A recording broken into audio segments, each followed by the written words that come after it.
राधे श्याम। श्री राम जय राम जय जय सीता।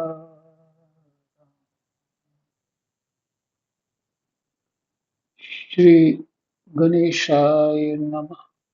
श्री सीतारामाभ्यां नमः। श्री हनुमते नमः। श्री उमापते नमः। श्री गुरुवे नमः। सब संतन की जय जय। जय जय सीताराम राधे श्याम।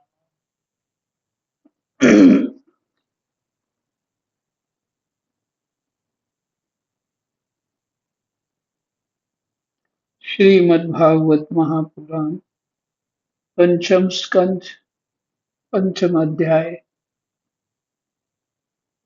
ऋषभदेव जी का उपदेश। श्लोक संख्या 22 तक पाठ हो गया।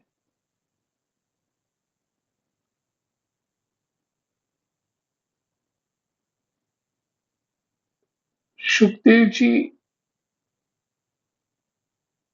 परीक्षित को सुना रहे हैं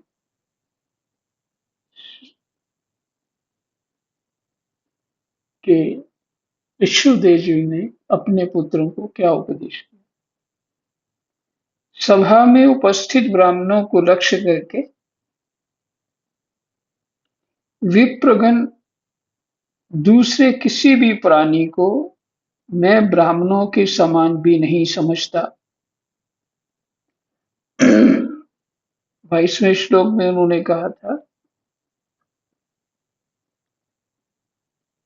ब्राह्मण मुझसे भी श्रेष्ठ हैं, मैं उन्हें पूज्य मानता हूं।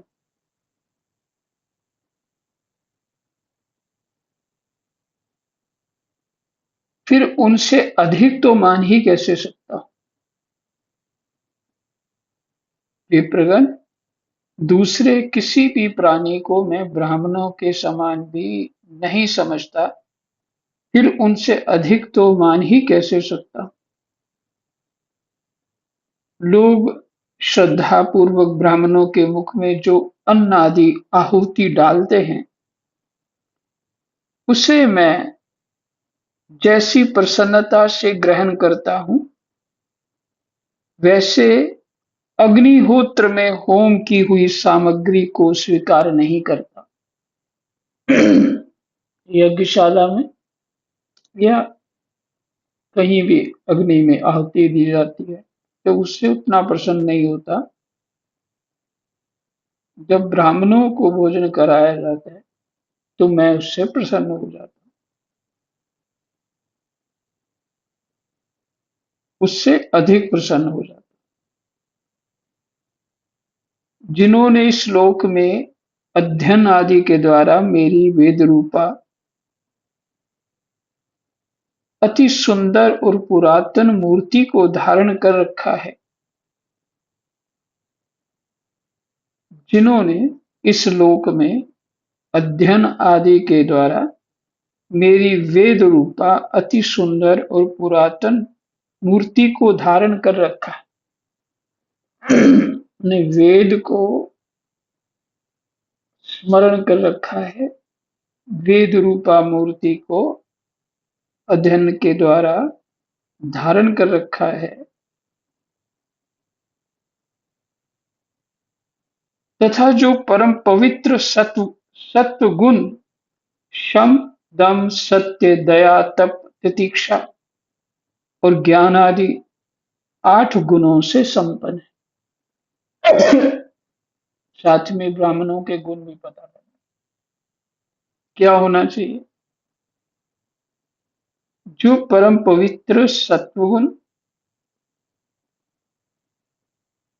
से संपन्न हो। सत्वगुण पीछे भी हमने कल आपको बताया कि सत्वगुण विशेष साधक में होना ही चाहिए। सत्वगुण, शम, दम, सत्य, दया, तप,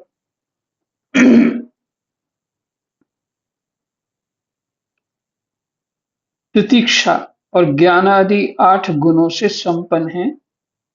उन ब्राह्मणों से बढ़कर और कौन हो सकता है? मैं ब्रह्मादि से भी श्रेष्ठ और अनंत हूँ तथा स्वर्ग मोक्ष आदि देने की भी सामर्थ्य रखता हूँ।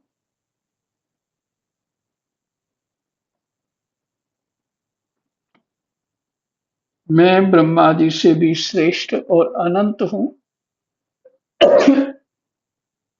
तथा स्वर्ग मोक्ष आदि देने की भी सामर्थ्य रखता हूँ, किंतु मेरे अकिंचन भक्त ऐसे निष्प्रिय होते हैं कि वे मुझसे भी कभी कुछ नहीं चाहते। अर्थात मैं सब कुछ दे सकता हूँ। हाँ, निष्प्रिय जो होते हैं भक्त, देखिए,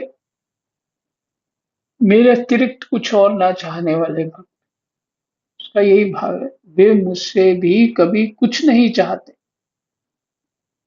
फिर राज्य आदि अन्य वस्तुओं की तो वे इच्छा ही कैसे कर सकते? राज्य आदि मान सम्मान और सुख सुविधा की वस्तुएं उसकी इच्छा ही कैसे कर सकते?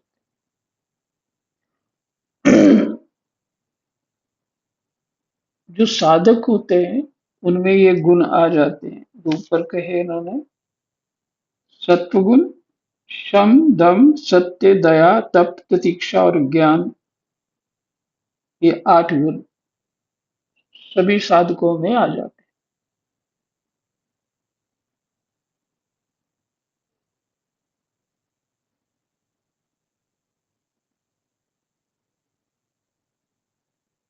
तो जब ये सब हो, ये गुण हैं, तो यहाँ जो लौकिक सुख है उसकी उसको चाह नहीं रहेगी। पुत्रो, तुम संपूर्ण चराचर भूतों को मेरा ही शरीर समझकर शुद्ध बुद्धि से पद पद पर उनकी सेवा करो। यही मेरी सच्ची पूजा है। फिर से, तुम संपूर्ण चराचर भूतों को, चर अचर, जड़ और चेतन भूतों को मेरा ही शरीर समझकर शुद्ध बुद्धि से पद पद पर उनकी सेवा करो। यही मेरी सच्ची पूजा है। मन, वचन, दृष्टि तथा अन्य इंद्रियों की चेष्टाओं का साक्षात फल मेरा इस प्रकार का पूजन ही है।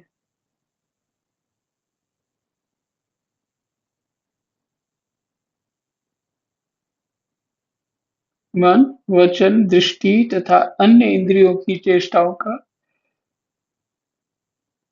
साक्षात फल मेरा इस प्रकार का पूजन ही है।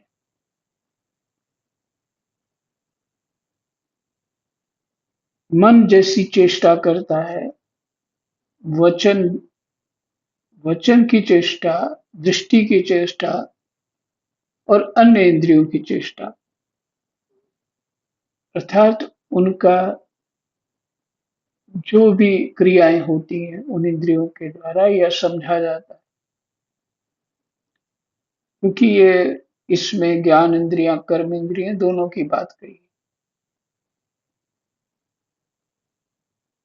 तो जो उनसे चेष्टाएं होती हैं,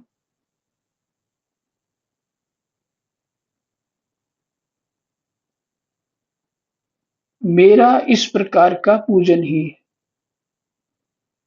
कैसी पूजा? फिर से, तुम संपूर्ण चराचर भूतों को मेरा ही शरीर समझकर शुद्ध बुद्धि से पद पद पर उनकी सेवा करो, यही मेरी सच्ची पूजा है।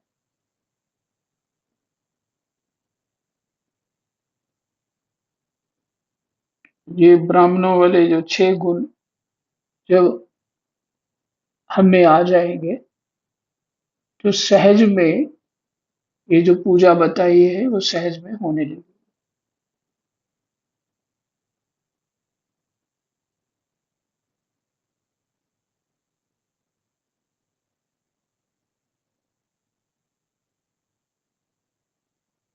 इसके बिना मनुष्य अपने को महामोह में कालपाश से छुड़ा नहीं सकता। ऐसी उदार मति चाहिए, अन्यथा ये महामोह छोड़ेगा नहीं।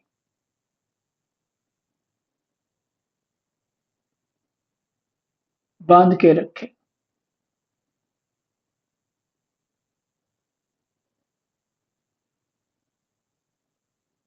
श्री सुखदेव जी कहते हैं, राजन, ऋषभदेव जी के पुत्र यद्यपि स्वयं ही सब प्रकार सुशिक्षित थे, तो भी लोगों को शिक्षा देने के उद्देश्य से महाप्रभावशाली परम सुहृद भगवान ऋषभ ने उन्हें इस प्रकार उपदेश दिया। ऋषभ देव जी के 100 पुत्रों में भरत सबसे बड़े थे। वे भगवान के परम भक्त और भगवत भक्तों के परायण थे। ऋषभ देव जी ने पृथ्वी का पालन करने के लिए उन्हें राजगद्दी पर बैठा दिया। भरत जी को, और स्वयं उपशमशील निवृत्ति परायण महामुनियों के भक्ति, ज्ञान और वैराग्य रूप परमहंसोचित धर्मों की शिक्षा देने के लिए बिल्कुल विरक्त हो गए।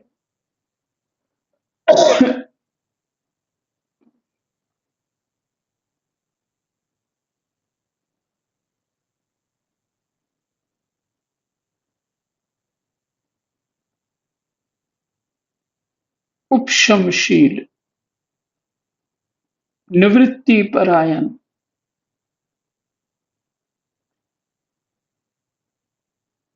महामुनियों के भक्ति, ज्ञान और वैराग्य रूप परमहंसोचित धर्मों की शिक्षा देने के लिए बिल्कुल विरक्त हो गए।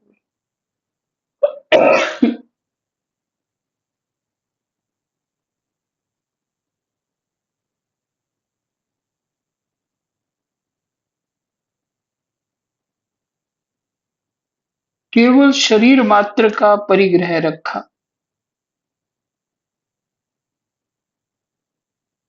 और सब कुछ घर पर रहते ही छोड़ दिया।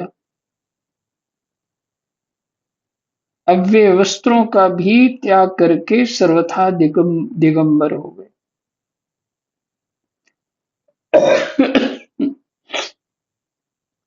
ऐसा जगत के कल्याण के लिए भगवान ही उपदेश कर सकते, और स्वयं उसका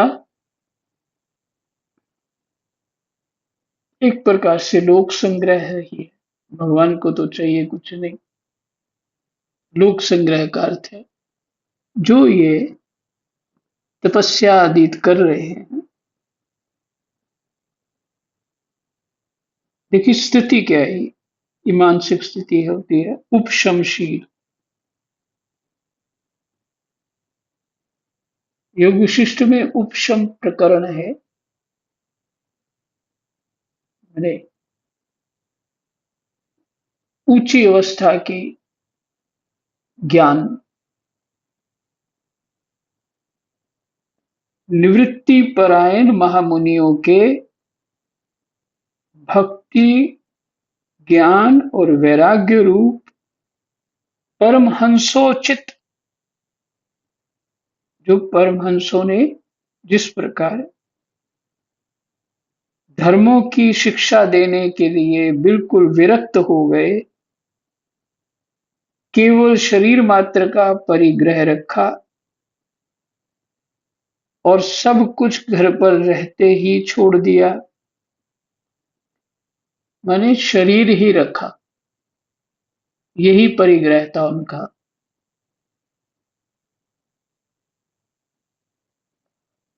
परिग्रह ये भी होता है, घर संसार बना देना, ये परिग्रह में आता है कि जब केवल शरीर ही उनका परिग्रह, कुछ भी नहीं था और दिगंबर नग्न हो गए, दिशा ही जिनका वस्त्र हो गई, इसलिए दिगंबर शब्द आता है। उस समय उनके बाल बिखरे हुए थे, उन्मत्त का सा वेश था। इस स्थिति में वे आवाहनीय अग्निहोत्र की आवाहनीय अग्नियों को अपने में ही लीन करके सन्यासी हो गए और ब्रह्मावर्त देश से बाहर निकल गए, जहाँ पे ब्रह्मावर्त में उनका राज्य था, उससे बाहर ही चले गए। वे सर्वथा मौन हो गए थे। कोई बात करना चाहता तो बोलते नहीं थे। जड़, अंधे, बहरे, गूंगे, पिशाच और पागलों की सी चेष्टा करते हुए वे अवधूत अवधूत बने, जहां तहां विचरने लगे।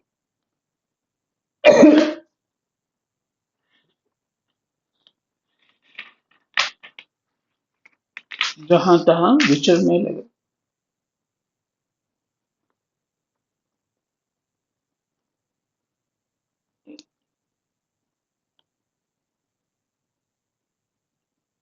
नगरों और गांवों में चले जाते चले जाते तो कभी खानों, किसानों की बस्तियों, बगीचों, पहाड़ी गांवों, सेना की छावनियों, गौशालाओं, अहीरों की बस्तियों और यात्रियों के टिकने के स्थान में रहते।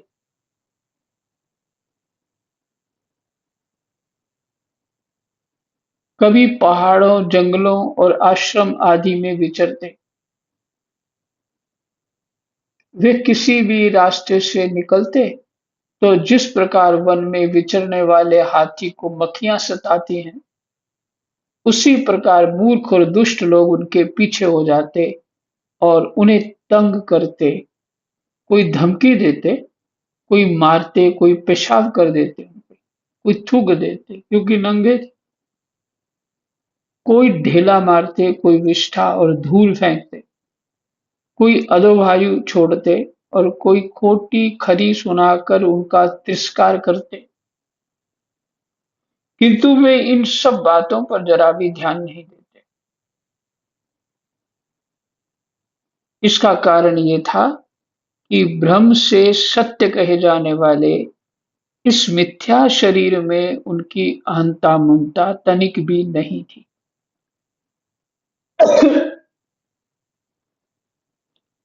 यहाँ पे सब जो है क्लियर हो गया एक प्रकार से, पूरे रूप से। कोई ऐसी स्थिति वाला ही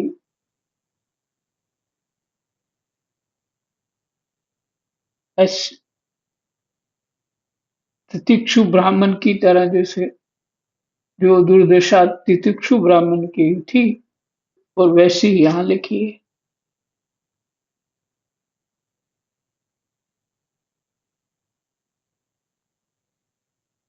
देह से कोई ममता नहीं थी, अहंता अहंता नहीं थी। इसके कारण किसी की कोई बात असर नहीं हुई। देखिए, परमहंसों का स्वरूप है ये निष्क्रिय हो जाना, सिर्फ मन और बुद्धि की गति से ही भजन करना, अपने स्वरूप का चिंतन करना। वही है अपना स्वरूप का चिंतन, भगवान का चिंतन। स्वतः ही सब कुछ समझ में आने लगता है बात।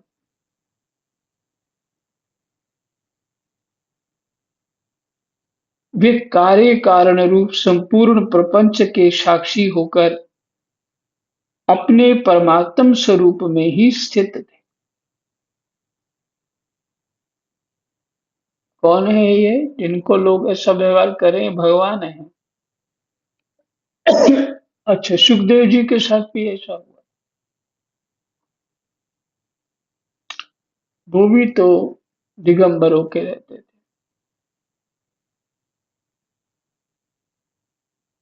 भिक्षु ब्राह्मण, जहाँ के वो पहले अमीर ब्राह्मण थे, वो जब उनका धन लुट गया तो भिक्षा मांगने के लिए जाते, और तो उनको लोग इसी तरह व्यवहार करते। इसलिए उन तितिक्षु ब्राह्मण ने यही सब विचार किया। इसलिए भगवान श्री कृष्ण ने अपने मुख से ये तितिक्षु ब्राह्मण का प्रसंग सुनाया उद्धव जी को।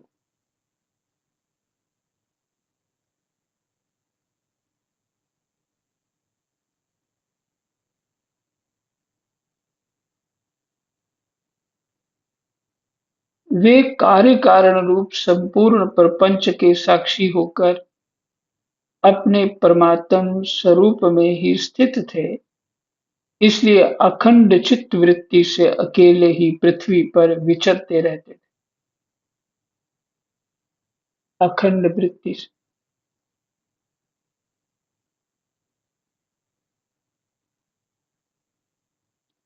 यद्यपि उनके हाथ पैर छाती लंबी लंबी बाहें कंधे गले और मुख आदि अंगों की बनावट बड़ी ही सुकुमार थी, उनका स्वभाव से ही सुंदर मुख स्वाभाविक मधुर मुस्कान से और भी मनोहर जान पड़ता था। नेत्र नवीन कमल दल के समान बड़े ही सुहावने, विशाल एवं कुछ लाली लिए हुए थे। उनकी पुतलियां शीतल एवं संतापहारिणी थी।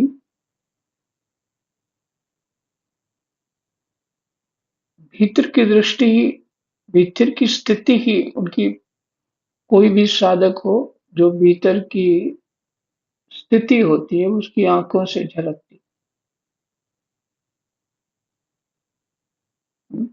उनकी पुतलियां शीतल एवं संतापहारिणी थी। उन नेत्रों के कारण वे बड़े मनोहर जान पड़ते थे। कपोल, कान और नासिका छोटे बड़े ना होकर समान एवं सुंदर थे, तथा उनके अस्फुट हास्य युक्त मनोहर मुखारविंद की शोभा को देखकर पूर्व नारियों के चित्त में कामदेव का संचार हो जाता था। तथापि उनके मुख के आगे जो भूरे रंग की लंबी लंबी घुंघराली लटें लटकी रहती थी, उनके महान भार और अवधूतों के समान धूलि धूसरित देह के कारण वे ग्रहग्रस्त मनुष्य के समान जान पड़ते। ग्रहग्रस्त, जैसे किसी के ग्रह खराब हो गए हों, अर्थात भूत इत्यादि लग गया हो तो आदमी बावरा हो जाता, किसी के ग्रहग्रस्त मनुष्य के समान जान पड़ते। यही विश्राम। कृष्णाय वासुदेवाय हरये परमात्मने प्रणतः क्लेशनाशाय गोविंदाय नमो नमः। जय जय।